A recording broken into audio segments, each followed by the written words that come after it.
গতকাল স্বাধীনতা দিবসের দিন সকালে বাঁকুড়ার তালডাংরা থানার রুকনি খালের কাছে বিদ্যুতের খুঁটিতে সাঁটানো একটি মাওবাদী পোস্টার দেখতে পান স্থানীয় মানুষজনেরা।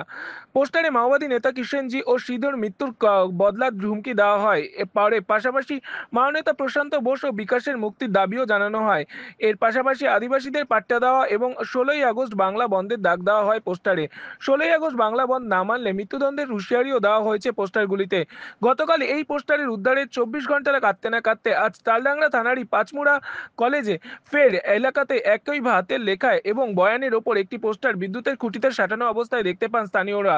পরে পুলিশে খবর দেওয়া হলে পুলিশ এসে ওই পোস্টার ছিঁড়ে দেয়। এদিকে ওই পোস্টারের মাধ্যমে আজ বাংলা বন্ধের ডাক দেওয়া হলেও বন্ধের কোনো প্রভাবই পড়েনি এলাকায়। এলাকায় জনজীবন একেবারেই স্বাভাবিক রয়েছে। প্রাথমিকভাবে পুলিশের অনুমান এই পোস্টারগুলির সঙ্গে মাওবাদীদের কোনো সম্পর্ক নেই এবং ভয় দেখানোর উদ্দেশ্যে এই পোস্টারগুলি দেওয়া হয়েছে।